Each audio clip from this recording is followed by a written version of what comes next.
दोस्तों, कैसे हैं आप सब। उम्मीद करती हूँ आप लोग बेहद अच्छे होंगे। तो मैं यहाँ पर लेकर आई हूँ माफ़ी अदाला बर्गर का भाग। तो अगर आपको ये कहानी पसंद आती है लाइक करें और कमेंट करके मुझे ज़रूर बताएं। तो चलिए कहानी शुरू करते हैं। आकर जब सोने लगती है तो उसके पास कबीर आकर एकदम उसके ऊपर आ जाता है और फिया के ऊपर टूट पड़ता है।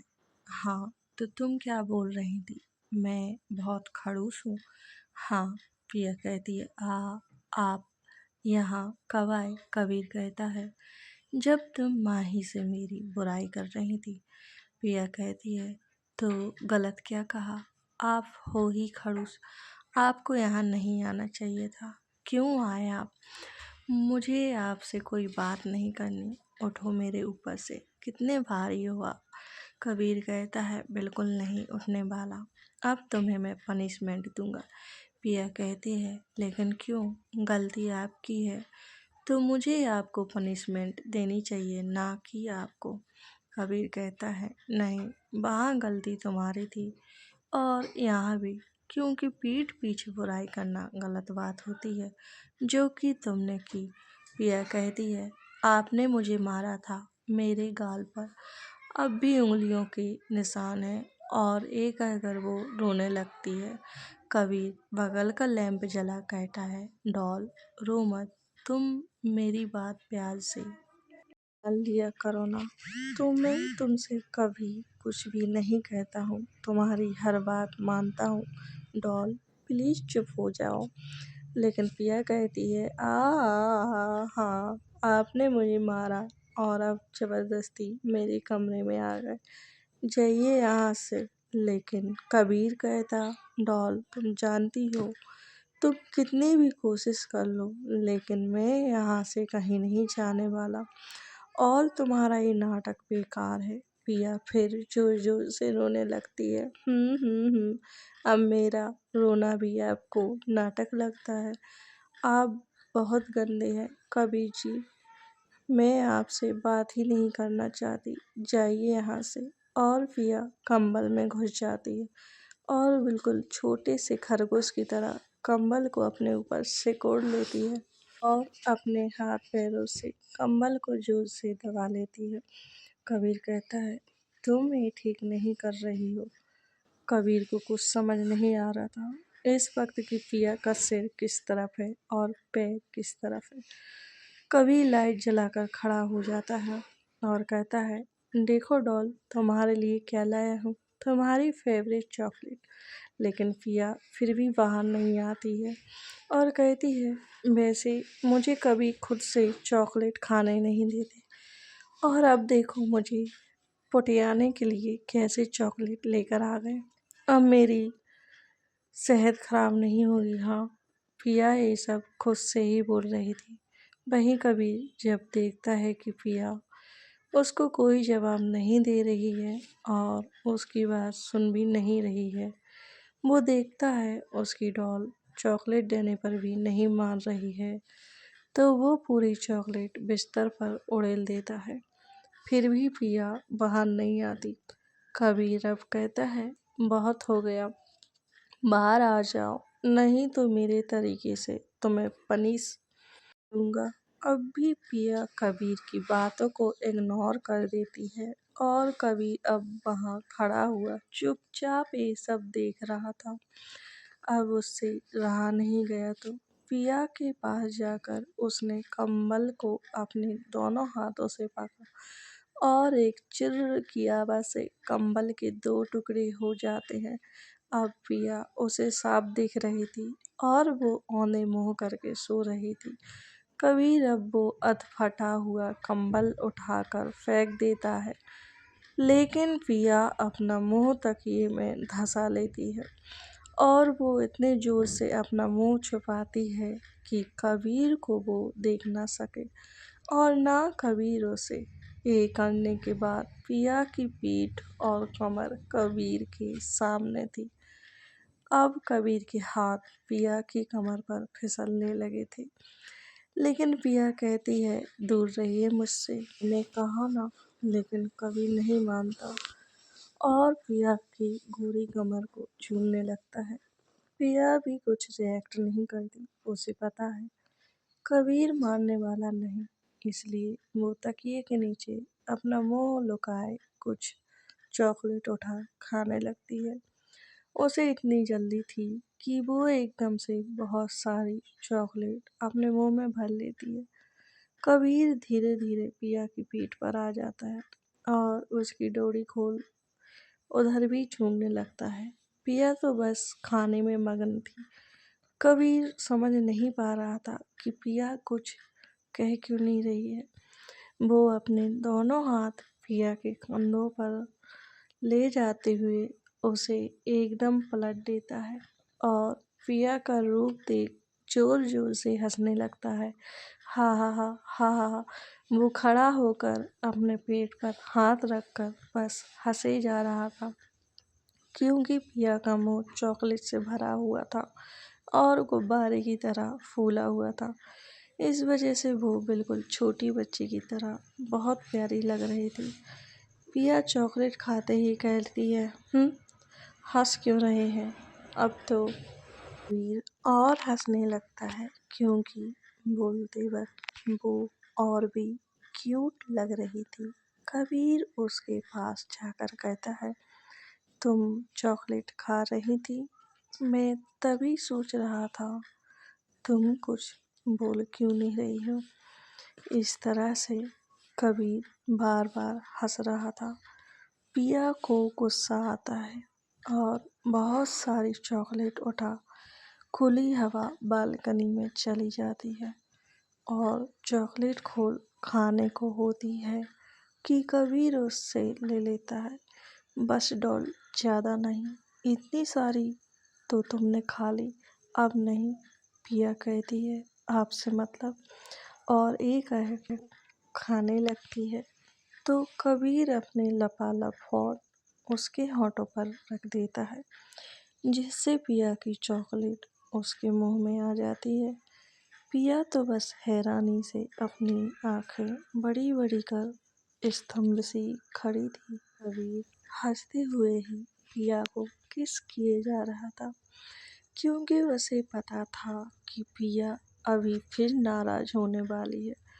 थोड़ी देर किस करने के बाद पिया के गालों को चूमते हुए बोला, सॉरी डॉल, लेकिन तुम समझा करो, मुझे तुम नहीं समझोगी तो कौन समझेगा। हाँ, पिया कहती है, मुझे कुछ नहीं सुनना, खट्टी खट्टी आपसे बात भी नहीं करनी मुझे। एक कहकर वो वापस से बेड पर जाती है और कम्बल को देख कहती है, आपने ये क्या किया? इसे तो छोड़ देते, लेकिन नहीं, इसका भी सत्यानाश कर दिया आपने तो। बेचारा कम्बल। कबीर कहता है, आ। कबीर को चीखता देख पिया कहती है, क्या हुआ? आप इस तरह चीखे क्यों? कुछ कुछ है क्या? पिया ने डर भरी आवाज में कहा तो कबीर कहता है, वो तुम्हारे पीछे छिपकली। अब तो पिया आओ देखती है ना ताओ दौड़ कर उछल कर कबीर के ऊपर टंग जाती है। वो भी कैसे? अपने दोनों पैर कबीर के कमर पर लटका लेती और अपनी बाहें कबीर के गले में। ये देख कबीर भी से कसकर पकड़ लेता है। डॉल, मुझे भी बहुत डर लग रहा है उस छिपकली से। पिया कहती है, नहीं कबीर जी, आप भगाएं उसे, आपको नहीं डरना चाहिए, आप ग्रेट कबीर कपूर हैं। आप डरोगे तो मुझे कौन बचाएगा? कबीर कहता है, ओके, तुम मुझसे दूर मत जाना, मैं कुछ कर हूँ। और कबीर पिया को उठाए ही करता है। छी छी, भाग जाए यहाँ से, कुछ ड्रामा करो। कबीर कहता है, डॉल। भाग गई वो छिपकली, अब डरने की ज़रूरत नहीं है। डॉल। पिया कहती है, नहीं, मुझे नीचे मत उतारना, अगर फिर आ गई तो। लेकिन कबीर कहता है, शांत हो जाओ, और उसे बेड पर ले जाकर पिया को खुद के ऊपर सुला लेता है और हल्का मुस्कुराता हुआ कहता है, अच्छा है तरीका। पिया कहती है, कौन सा तरीका? यही तुम्हारे सोने का। प्रिया कहती है, ये मत समझ लेना मैंने आपको माफ कर दिया, वो तो मुझे छिपकली से डर लगता है इसलिए आपके पास सो रही हूँ, नहीं तो मैं नहीं सोती। प्रिया की बात सुन कबीर कहता है, अच्छा ये बात है तो ठीक है मैं जाता हूँ। कबीर की बात सुन प्रिया उसकी शर्ट को जोर से अपने हाथों में भींच लेती है और कहती है, नहीं नहीं आप कहीं नहीं जाएंगे, लेकिन तुम ही तो कहा मुझे जाने के लिए। लेकिन कबीर की बात सुन प्रिया कहती है, वो तो मैं अभी का थोड़ी कह रही हूँ, आपको जाना ही है तो मुझे भी ले चलिए, मैं माहिदी के पास सो जाऊंगी।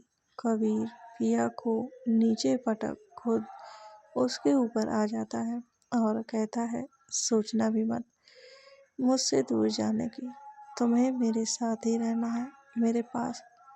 और प्रिया अपनी जुगनू जैसी आंखों से कबीर को देखने लगती है। वो कुछ बोलना चाहती थी लेकिन कबीर उसके कान के पास जाकर कहता है, अब एक शब्द भी नहीं, और एकाएक प्रिया के ईयरलॉक पर बाइट कर लेता, जिससे प्रिया की हल्की सी आह निकल जाती और अपने कान को सहलाने लगती है। कबीर प्रिया से कहता है, अब कुछ मत बोलना। प्रिया अपनी आंखों को छोटी करके कबीर को देखने लगती है। इस पर कबीर अपने होंठ प्रिया की दोनों आंखों पर रख देता है। कबीर के ऐसा करने से प्रिया की आंखें अपने आप बंद हो जाती हैं और कबीर उसकी आंखों से उसके गालों से सरकता हुआ उसके होठों पर आ जाता है। लेकिन प्रिया अपने मुंह को अपने हाथों से ढक लेती है, जिससे कबीर के होठ प्रिया के हाथों पर जा टिकती हैं। प्रिया कहती है, आपकी सजा ये है, आप मुझसे दूर रहेंगे, मेरे साथ आज कुछ नहीं करेंगे, समझे। और अपने दोनों हाथों से कबीर को धकेल कर दूसरी तरफ करवट ले लेती है और खुद को उस फटे कंबल से कवर करने की कोशिश करती है, लेकिन वो ठीक से नहीं हो पाती। आधी ढकी हुई थी तो आधी निकली हुई थी। कबीर कहता है, मैं दूसरा लाता हूँ। लेकिन कबीर जैसे ही जाता है, प्रिया जल्दी उठकर खड़ी होकर एक जंप मार कबीर के कंधों पर लटक जाती है, जिससे कबीर अपना बैलेंस खोने वाला था, लेकिन खुद को अपने मजबूत इरादों से खुद को संभाल लेता है। कबीर कहता है, ये क्या कर रही हो तुम? तुम्हें पता है ना, तुम्हारी इस हरकत से हम दोनों गिर जाते, और कहीं मैं तुम्हारे ऊपर गिरता तो तुम्हें चोट लग जाती। प्रिया कहती है, मैंने कहा था ना मुझे अकेला मत छोड़ना, फिर भी आप मुझे छोड़कर जाने वाले थे। कबीर ये सुन अपना सर पीट लेता है और कहता है, मैं दूसरा कंबल ही लेने जा रहा था जो यहीं कवर्ड में था, तुम भी ना। प्रिया कबीर को किसी बंदर के बच्चे की तरह चिपकी हुई थी और कबीर कवर्ड खोल कंबल निकाल लेता है और प्रिया को अपने कंधों पर लटकाए हुए ही वापस बेड पर उतार देता है। लो अब सो इसे ओढ़कर। कबीर कंबल देकर बाथरूम जाने लगता है। प्रिया उसका हाथ पकड़ कहती है, कहाँ जा रहे हो आप? कबीर कहता है, बाथरूम जा रहा हूँ, यहाँ भी चलना है क्या? प्रिया कुछ सोचती है फिर कहती है, हाँ मैं भी चलती हूँ। कबीर कहता है, हद है, और प्रिया को फिर अपने कंधों पर बंदर की तरह टांग लेता है। प्रिया तो बिल्कुल कबीर को तंग करने का एक भी मौका नहीं छोड़ रही थी। वहीं कबीर जब बाथरूम जाता है तो उसे कहता है, तुम यहीं रुको, मैं अभी आता हूँ। लेकिन प्रिया कहती है, नहीं मुझे भी अंदर चलना है। डॉल तुम समझती नहीं हो, फिर ऐसे कौन करता है यार, तुम तो बिल्कुल बच्चों की तरह चिपक कर बैठ गई हो। रुक जाओ यहीं। लेकिन पिया कुछ नहीं कहती और कबीर के पीछे चल देती है। खैर, कबीर ने भी कुछ ना कहना ही बेहतर समझा और बाथरूम से निकल बाहर आ जाता है और पिया को अब वो अपने कंधों पर टांग जाकर बेड पर गुस्से से पटक देता है।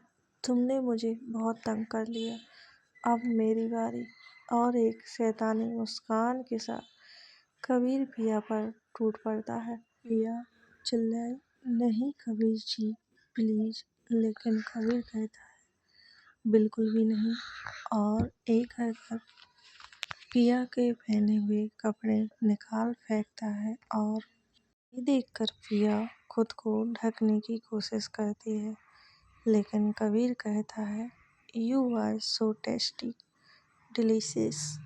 पिया एक खुद को कंबल से आधा मुंह ढक कबीर को टुकुर टुकुर देखने लगती है और आंखों में ही इशारा करती है ना कर।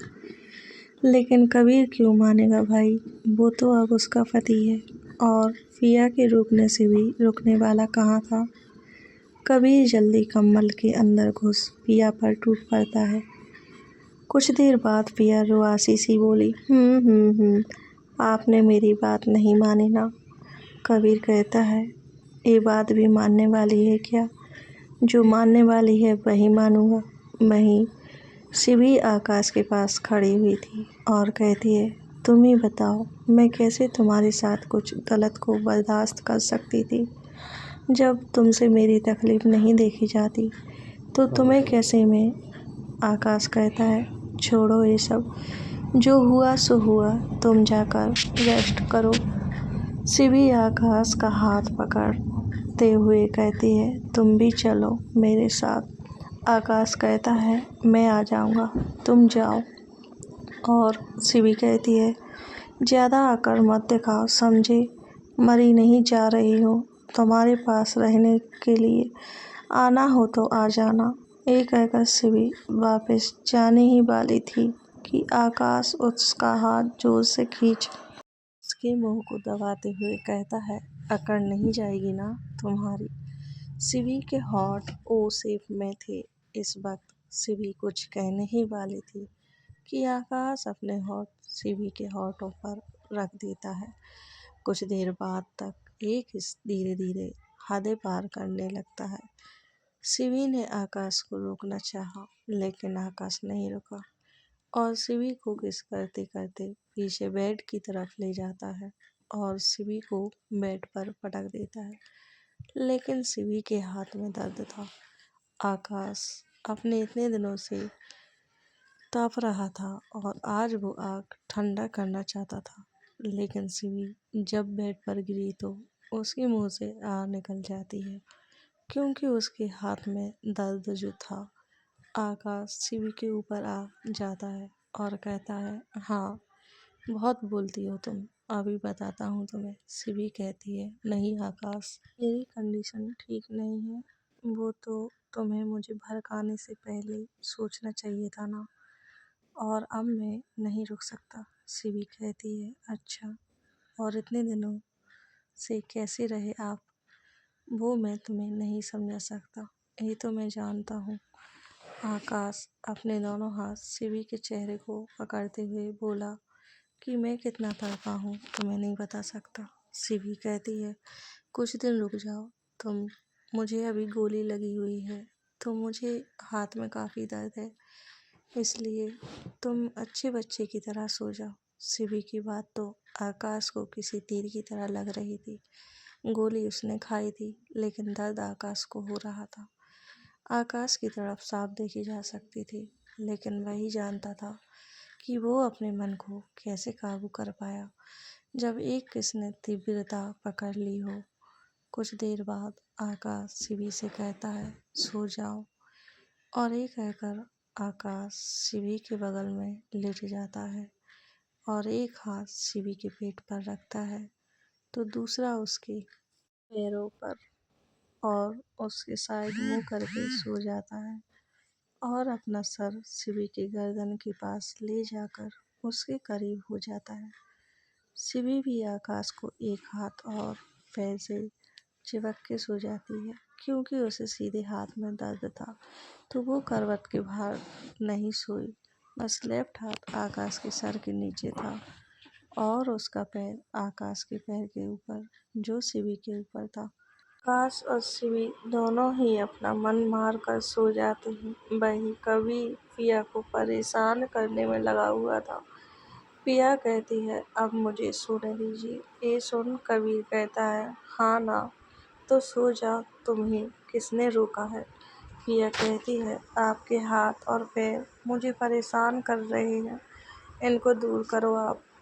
कबीर पिया को अपने पास कर उसे प्यार से चूमता है और उसे उठाकर अपने पेट पर सुला लेता है। कबीर कहता है, अब सो जाओ डॉल, अब तुम्हें अच्छा लगेगा, नींद भी आ जाएगी। यहाँ विमान भी डूबती हुई नाव में डुबकी लगा रहा था। आज वो फिर अपने दोस्तों के साथ मस्ती करने गया था।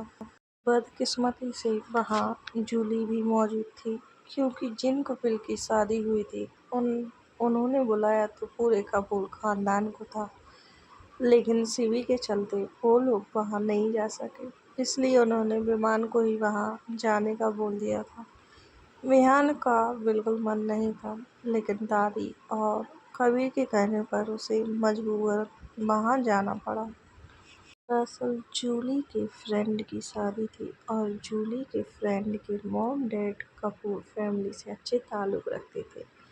बेहान आज फिर अपने दोस्तों के साथ ड्रिंक कर रहा था। उसने अभी तक ड्रिंक बस थोड़ी बहुत ही पी लेता था, लेकिन आज उसे मज़ा आ रहा था ड्रिंक करने, क्योंकि आज वो बहुत खुश था। वो एग्ज़ाम में टॉप जो आया था और वो भी बाइक रेस के एग्ज़ाम में।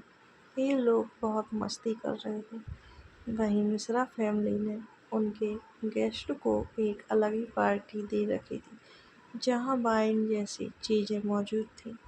ये सिर्फ बड़े लोगों के लिए ही था। वहाँ मौजूद मिडिल और बड़े लोग सब मौजूद थे। बेहान और उनके दोस्त वहीं बैठे बैठे हंस रहे थे और जूली भी ड्रिंक देखती है तो वो भी पीने के लिए आ जाती है। वो पीती थी तब जब वो गुस्से में हो। उसे पीना पसंद नहीं था, लेकिन मन को शांत करने के लिए वो पी लिया करती थी। आज उसने अपने मंगेतर को देख लिया था, जिसे जूली के डैड ने ही बुलाया था ना, और ये बात जूली को बिल्कुल पसंद नहीं थी। जूली को देख उसका मंगेतर भी जूली के पीछे पीछे आ जाता है और उसकी कमर में हाथ डालते हुए कहता है, भूल जाओ उस रात को, वो सिर्फ एक छोटी सी बात थी, ये सब चलता रहता है। लेकिन जूली कहती है, मुझे आपसे कोई बात नहीं करनी और ना ही आपसे शादी। अगर मेरे डैड ने मुझे ना रोक रखा होता मैं क्या करती। हाँ, तुम मेरी हो, चलो मेरे साथ। और ये कहकर वो जूली को सबके सामने ही वहाँ से ले जाने लगता है। जूली जोर जोर से चिल्लाने लगती है, छोड़ो मेरा हाथ, डैड मॉम कहाँ हो आप लोग। लेकिन वो लोग तो अंदर ही पार्टी में बिजी थे। तभी बिहान के दोस्त कहते हैं, वो देख, लगता है वहाँ कुछ हुआ है, चल कर देखते हैं। लेकिन बिहान कहता है, छोड़ना यार, हमें क्या करना है किसी से, जाने दे। लेकिन वो लोग कहते हैं, चल देखे तो सही, और जोर ज़बरदस्ती बिहान को वहाँ से उठा कर ले जाते हैं। जब भीड़ से हट बिहान अंदर देखता है तो उसकी नज़र सिर्फ जूली पर थी। जूली ने बेबी पिंक कलर का लहंगा पहना हुआ था और बाल घुंघराले, और ब्लाउज तो पीछे से बहुत डीप था। कुछ उसके बालों से ढक रहा था तो बहुत कुछ दिख भी रहा था। ऐसे लिबास में वो बहुत खूबसूरत लग रही थी। बिल्कुल विहान के लिए तो इस वक्त जूली किसी परी से कम नहीं थी। लेकिन उसका हाथ किसी और के हाथ में देख उसका खून खौल उठा। वो वहाँ जाकर कहता है, छोड़ दे उसे। जूली का मंगेतर कहता है, अब ये कौन आ गया, जान यहाँ से। क्यों हम दोनों के बीच हड्डी बनने आया है। मैं रेहान कपूर हूँ। तभी सब ये नाम सुन अपने कदम पीछे खींच लेते हैं और हरी भी जूली का हाथ छोड़ देता है और कहता है, आप कबीर के भाई हैं ना? रेहान कहता है, हाँ सही पहचाने, लेकिन ये मेरी मंगेतर है, मैं इसे ले जा सकता हूँ। लेकिन रेहान कहता है, उसकी मर्जी है क्या? जूली कहती है, मुझे तुमसे शादी नहीं करनी है, अच्छा होगा तुम मेरी जिंदगी से दूर चले जाओ। ये सुन हरी कहता है, लेकिन मैं तुमसे शादी करना चाहता हूँ, प्यार हो तुम मेरा। जूली कहती है, प्यार दूसरे के बिस्तर पर सोया नहीं करते। अगर तुम मुझसे प्यार करते तो सपने में भी तुम किसी और के साथ जाओ यहाँ से। इतने में जूली के मॉम डैड भी आ जाते हैं। वहाँ सबके मुंह से बहुत सी बातें सुन वो यहाँ आ पहुँचे। जूली की माँ कहती है, अब तो आपको चैन मिल गई ना, ये लड़का हमारी लड़की के लायक नहीं है। लेकिन इस वक्त जूली के डैड को बस खुद की डील दिख रही थी। तो दोस्तों, कहानी का एंड यही ख़त्म करते हैं। उम्मीद करती हूँ आप लोगों को कहानी ज़रूर पसंद आएगी। मुझे कमेंट करके ज़रूर बताएं।